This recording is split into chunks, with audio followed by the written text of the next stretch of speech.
क्या बरसाई जिनकी आत्मा अपना शरीर छोड़ चुकी है।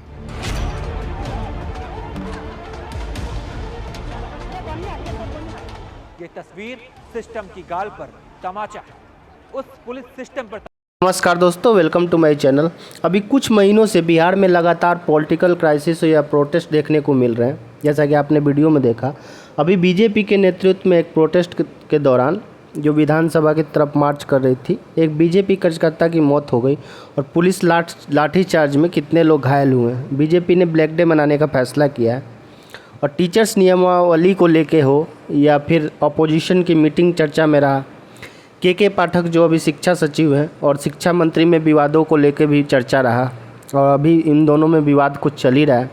या फिर मांझी जो जीतन राम मांझी थे, एक्स सीएम बिहार के, और उनके पुत्र जो हैं संतोष सुमन, उनका जदयू पार्टी को छोड़ना और फिर बीजेपी में विलय होना, या चिराग पासवान की अभी अटकलें चल रही है कि चिराग पासवान भी एनडीए के साथ गठबंधन होगा, तो बीजेपी में मिलने का संकेत भी आया है। इस पर और भी भूचाल आया हुआ है बिहार के पॉलिटिक्स में। और लैंड फॉर जॉब स्कीम में लेके तेजस्वी के ऊपर चार्जशीट हुआ है, तेजस्वी यादव जो अभी डिप्टी सीएम है बिहार के। फिर बीजेपी का रेजिग्नेशन मांगना तेजस्वी से, और अभी ये प्रोटेस्ट लगातार कुछ महीनों से लगातार चल रहा है। और जो डोमिसाइल को लेके बच्चे जो स्टूडेंट हैं और टीचर हैं वो लगातार सड़कों पे आ रहे हैं। तो हम लोग इस वीडियो पे एक हर मुद्दे पे बात करेंगे और समझने की कोशिश करेंगे कि आखिर क्या चल रहा है बिहार में। तो चलिए आगे बढ़ते हैं। सबसे पहले 23 जून को बिहार में सीएम नीतीश कुमार और तेजस्वी जो उप मुख्यमंत्री हैं, उनके नेतृत्व में सभी जो देश के नॉन बीजेपी पार्टियों हैं वो एकजुट हुई थी ताकि 2024 में मोदी सरकार को कैसे हटाया जा सके और इस पे बात हो और सभी पार्टियां एक साथ आएँ ताकि बीजेपी को हराया जा सके। तो ये मीटिंग 23 जून को पटना में हुआ था और इस मीटिंग में लालू यादव के अलावा मल्लिकार्जुन खड़गे, राहुल गांधी, अखिलेश यादव, हेमंत सोरेन जो झारखंड के मुख्यमंत्री हैं, ममता बनर्जी वेस्ट बंगाल के सीएम, दिल्ली के सीएम अरविंद केजरीवाल और फारूक अब्दुल्ला, महबूबा मुफ्ती और उद्धव ठाकरे जैसे कद्दावर नेता शामिल हुए। इस मीटिंग के बाद सबने एकजुट होने की बात की। जो इस मीटिंग का निष्कर्ष निकला उसका ये मतलब था कि सबने एकजुट होने की बात की। करीब 15 पार्टी के नेता इसमें मिले। हालांकि जो अगली मीटिंग है जिसमें संयोजक का नाम तय होने वाला है, इस मीटिंग शिमला में तय की गई थी, पर कुछ कारणों की वजह से इसे बेंगलोर में होगी। सिद्धारमैया इसको होस्ट करेंगे और इसमें 24 पार्टियों को निमंत्रण दिया गया है, जैसा आप न्यूज़पेपर में देख सकते हैं। और इसमें संयोजक का नाम तय किया जाएगा कि आगे का जो प्लानिंग है वो कैसे हो और किन सीटों पे कौन सी पार्टियां लड़ेगी, चाहे ओरिजिनल पार्टी हो या नेशनल पार्टी हो। तो पहले इन पार्टियों को कभी, और इसके पहले भी जो इतना बड़ा दल कभी नॉन बीजेपी के खिलाफ कभी एकजुट नहीं हुआ था। कि हालांकि छोटा मोटा प्रयोग हुआ है इसके पहले भी, चाहे यूपी में बीएसपी और एसपी का साथ आना हो, या बिहार में जेडीयू जो महागठबंधन बना, या कर्नाटक में कांग्रेस जेडीपी। कहीं ये फार्मूला सही था पर ये 100% सफल नहीं रहा। अब उन आंकड़ों में मैं नहीं जाऊंगा क्योंकि वीडियो बहुत लंबी हो जाएगी। और बिहार में जो अभी माहौल चल रहा है, उधर जो अपना प्रशांत किशोर हैं वो भी लगातार सरकार पे, हालांकि उन्होंने अभी पार्टी बनाने या चुनाव लड़ने का दावा नहीं किया है, पर वो लगातार सरकार पे तंज कर रहे हैं और कुछ ना कुछ आए दिन कुछ ना कुछ कमेंट करते रहते हैं। इस मीटिंग में जो दूसरी मीटिंग होने वाली है कर्नाटका, उसमें केजरीवाल जो हैं दिल्ली के सीएम, उनका सस्पेंस बना हुआ है। उनका कहना है कि कांग्रेस इस ऑर्डिनेंस जो है, दिल्ली की ऑर्डिनेंस जो है, उसको सपोर्ट करे। ऑर्डिनेंस की बात करें तो ये आईएएस अफसरों के तबादले से संबंधित है, जो कि अभी पावर एलजी और इनडायरेक्टली सेंटर के पास है। इसके खिलाफ वो चाहते हैं, सभी अभी पूरे देश पे उन्होंने दौरा किया और सभी से अनुरोध किया है कि वो राज्यसभा में इस बिल को पास ना होने दें। पर कांग्रेस इस मूड में नहीं लग रही है कि वो अरविंद केजरीवाल का साथ देगी इसमें। ममता बनर्जी जो हैं वेस्ट बंगाल की मुख्यमंत्री, उनका अलग सुर, उनका कहना है कि बंगाल चुनाव में कांग्रेस टीएमके के साथ खड़ी रहे। पर अब देखना होगा इस गोलबंदी का क्या फ़ायदा होगा फ्यूचर में और क्या होता है, ये तो आगे भविष्य बताएगा। फिर जो जीतन राम मांझी हैं एचएएम के प्रमुख और एक सीएम भी रहे हैं बिहार के, उनके पुत्र संतोष सुमन जो हैं उनका त्यागपत्र, मंत्री थे उन्होंने त्यागपत्र दे दिया। फिर एचएएम के जो मुखिया हैं जीतन राम मांझी, उन्होंने अमित शाह से मिले, फिर अपने पार्टी का गठबंधन से अलग, जदयू से अलग हो गए और उनका कहना है कि अपनी पार्टी का बात रखना चाहते हैं। जो गठबंधन, जो जदयू के गठबंधन में, जो महागठबंधन में वो अपनी बात नहीं रख पाते थे, इसलिए उन्होंने उनको अलग कर लिया। हालांकि सूत्रों की माने तो उनका कहना है कि कुछ और सीट और कुछ मंत्री पद वो मांग रहे थे, पर अभी एनडीए के साथ आ गए हैं। अब इसका भी फ़ायदा नुकसान 2024 में दिखेगा। फिर एक और विवाद चला, अभी चल ही रहा है।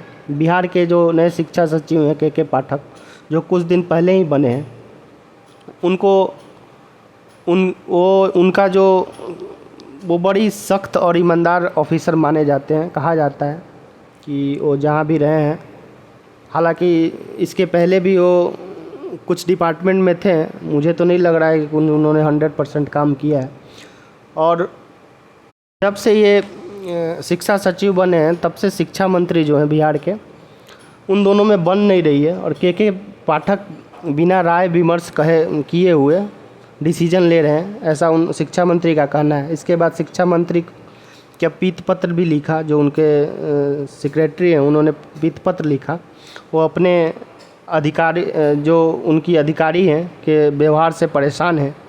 बाद में बयान आया कि कोई भी इन्फॉर्मेशन जो मीडिया में लीक हो जाती है, उनका कहना था शिक्षा मंत्री का कि के पाठक शायद लीक करते हैं, पर मैंने ऐसा कोई इन्फॉर्मेशन के पाठक द्वारा मीडिया पर देते हुए नहीं देखा।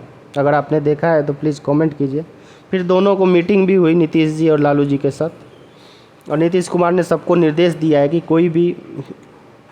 कोई कुछ बिना मतलब के बात ना बोले जिससे पार्टी को नुकसान हो, नहीं तो डिसमिस किया जाएगा। इनडायरेक्टली उनको थ्रेट किया गया है कि उनको मंत्री पद से हटाया जा सका। इसके पहले भी बहुत नीतीश सरकार में ऐसी जो घटनाएं हैं वो घट चुकी हैं। पहले भी कुछ मंत्रियों को ज़्यादा बोलने की वजह से हटाया गया है। अभी ये विवाद चल ही रहा था। और रही बात अगर शिक्षा के, बिहार की शिक्षा की बात करें तो पाठक जब से शिक्षा सचिव बने हैं, एक चीज़ है कि के पाठक जो हैं अभी लगातार सुधार कर रहे हैं। शिक्षा में जो भी जहाँ भी गैप है उसको भरने की कोशिश कर रहे हैं। अभी शिक्षकों का चाहे अटेंडेंस हो या वीडियो कॉन्फ्रेंसिंग के द्वारा जो यूनिवर्सिटी के जो भी लेक्चरर हैं उनका अटेंडेंस उन्होंने तय किया है कि हर दिन वीडियो कॉन्फ्रेंसिंग होगा। और कई तरीके से जो कोशिश कर रहे हैं ताकि स्कूली जो शिक्षा है और बिहार का जो शिक्षा है उसको ठीक किया जा सके, चाहे बायोमेट्रिक अटेंडेंस की बात हो। और ये ज़रूरी भी है क्योंकि पता है आपको बिहार का शिक्षा का स्तर कितना गिर गया है। इसमें टैलेंट या प्रतिभा की कोई कमी नहीं है, सरकार और सिस्टम को ही दुरुस्त होना पड़ेगा। तो ये आगे देखना पड़ेगा कि इसमें के पाठक कितना कारगर साबित होते हैं। ये विवाद चल ही रहा था कि लैंड फॉर जॉब स्कीम को लेके तरफ से ईडी ने लालू यादव और उनके कुछ परिवार भी हैं, उनके कुछ लालू यादव के कुछ फैमिली मेंबर हैं और तेजस्वी को सहित कुछ 19 लोगों पर चार्जशीट लगा दी है। और इसको लेके बीजेपी लगातार हमला कर रही है, रेजिग्नेशन मांग रही है, क्योंकि जनरली एफआईआर होने के बाद भी कोई भी मंत्री पद अपना छोड़ देता है। इवन आपने यहाँ तक कि लालू यादव भी जब इन पे फॉर्डर स्कैम के लेकर केस हुआ था, एफआईआर हुआ था, तभी उन्होंने अपनी पद से रिजाइन दे दिया था। उस टाइम राबड़ी देवी को सीएम बनाया गया था। ये दूसरे नेता होंगे पूरे देश में। इसके पहले सिर्फ जयललिता थी जिन पे चार्जशीट होने के बाद भी वो पद पे बनी रही। दूसरा ये तेजस्वी यादव होंगे, क्योंकि बिहार के भी अगर राजनीति को देखें, चाहे वो जीतन राम मांझी हो या लालू प्रसाद हो, एफआईआर होने के बाद उन्होंने पद छोड़ दिया था। इसको लेके लगातार बीजेपी हमलावर है और लगातार बीजेपी चाहे वो सदन के अंदर हो या बाहर हो लगातार हमला कर रही है। और जो बीजेपी के जो नेता हैं, जो प्रमुख नेता में आते हैं बीजेपी के, सुशील मोदी, उनका कहना है कि आरजेडी की तरफ से दबाव आ रहा है कि मुख्यमंत्री का पद नीतीश कुमार छोड़ दें और तेजस्वी को सीएम बना दिया जाए, क्योंकि नीतीश जी ने खुद बोला था कि 2024 के बाद वो मुख्यमंत्री नहीं रहेंगे। पर अब देखना होगा आगे क्या होता है, क्योंकि चार्जशीट का मतलब होता है कि अब गिरफ्तारी हो सकती है। अगर कोर्ट ने हस्तक्षेप नहीं किया तो ये लैंड फॉर जॉब स्कीम के अंदर आगे कुछ ये केस हो सकता है, शायद गिरफ्तारी भी हो सकती है। अगर लैंड फॉर जॉब स्कीम की बात करें तो ये 2004 से 2009 के बीच ज़मीन के बदले नौकरी दी गई थी ग्रुप डी में, जब लालू जी रेल मंत्री थे। ये डिटेल में हम लोग जान लेते हैं और इसकी क्रोनोलॉजी क्या थी, अभी तक कैसे कैसे ये केस आगे बढ़ा है। सीबीआई के जांच के बाद ये सामने आया कि पटना में जो 3 सेल डीड राबड़ी देवी के नाम पे है, इनमें से 2 डीड फरवरी 2008 की है, जिसमें 3,375 वर्ग फीट के 2 प्लॉट हैं। वहीं तीसरी सेल डीड जो है 2015 की है, जिसमें 1,360 वर्ग फीट की एक प्लॉट है, जो राबड़ी देवी के अलावा लालू यादव की सबसे बड़ी बेटी जो है मीसा भारती, उनके नाम पे है, 2007 की है ये सेल डीड है। और इसमें इन्हें 80,905 वर्ग फुट का प्लॉट दिया गया है। इतना ही नहीं, पटना में लालू यादव की बेटी जो है हेमा यादव, उनके नाम पे भी 2 गिफ्ट डीड की जानकारी मिली है। इसमें एक 3,375 वर्ग फीट का प्लॉट दिया गया है, दूसरा 3,375 वर्ग फीट का प्लॉट 2014 में हेमा यादव को गिफ्ट किया गया है। सीबीआई जांच में ये भी सामने आया कि डीडी एक इन्फोसिस नाम की एक कंपनी है के नाम किया गया, जिसमें 9,527 वर्ग फीट का प्लॉट दिया गया। बाद में इस कंपनी का डायरेक्टर राबड़ी देवी को बना दिया गया था। फिर कैसे हुआ, जब आगे खुलासा हुआ तो सीबीआई के जांच के सामने आया कि पटना के रहने वाले 12 लोगों को रेलवे में 6 अलग अलग जोन में ग्रुप डी की तरह नौकरी दी गई है। पहले इन लोगों को सब्स्टिट्यूट पर रखा गया था, बाद में उन्हें रेगुलर कर दिया गया। आरोप लगा कि इन लोगों को 2008 से 9 के बीच में मुंबई, जबलपुर, कोलकाता, जयपुर, हाजीपुर में नौकरी दी गई है और इन लोगों को नौकरी देने के लिए सारे नियम ताक पर रख दिए गए। और इसके लिए ना तो रेलवे की ओर से कोई विज्ञापन निकाला गया, क्योंकि जब भी नौकरी निकाली जाती है तो उसके लिए पहले विज्ञापन निकाला जाता है, फिर आगे की प्रक्रिया होती है। और ये जो रिक्रूटमेंट हुआ इसमें ना कोई विज्ञापन निकाला गया है, ना ही कोई प्रक्रिया का पालन किया गया। आवेदन के 3 दिन से अंदर ही इनकी भर्ती भी करा दी गई, यहाँ तक कि सेंट्रल रेलवे को भी इसकी जानकारी नहीं दी गई है। सीबीआई ने 23 सितंबर 2021 को इस मामले में प्राथमिक जांच में लालू यादव को रेल मंत्री रहते हुए इस घोटाले का खुलासा किया। 18 मई 2022 को भ्रष्टाचार निरोधक कानून और आईपीसी की धारा जो 120 के तहत एफआईआर दर्ज की गई थी, इस पे लालू यादव, उनकी पत्नी राबड़ी देवी, बेटी मीसा भारती, हेमा यादव समेत और भी कुछ आरोपी बनाए गए थे। उसके बाद जो केस आगे बढ़ा है, जिसमें चार्जशीट में अभी नाम तेजस्वी का भी आया है। तो ये था लैंड फॉर जॉब स्कीम जो अभी लालू यादव और उनके परिवार पे चल रहा है। अब आगे बढ़ते हैं। ये शोर शराबा चल ही रहा था कि इसी बीच एलजेपी के जो प्रमुख है चिराग पासवान, वो बीजेपी के मंत्री से मिले और कहा जा रहा है कि अटकलें लगाई जा रही है और कहा जा रहा है कि 100% चांस है कि बीजेपी और ये जो चिराग पासवान है एक साथ आ सकते हैं और उनको मंत्री पद भी दिया जा सकता है। अब आगे चिराग की बात करें तो चिराग युवा नेता हैं और पढ़े लिखे, और इनको खासकर बिहार में जो युवा आबादी है बहुत ज़्यादा है और इनका युवाओं में खासे ही ये पॉपुलर है और इनको सपोर्ट हर जाति से मिलता है। अगर ठीक से ये राजनीति करें तो आगे बढ़ सकते हैं और बिहार में भी अच्छा कर सकते हैं। और उनकी पार्टी का रामविलास पासवान की मृत्यु के बाद आपसी कलह से गुजरी थी, चाचा और भतीजे के मनमुटाव चल ही रहा था। पर 2024 के चुनाव के बाद चुनाव में ये देखने को मिलेगा कि क्या होता है। हालांकि बहुत इंटरेस्टिंग होने वाला है 2024 में।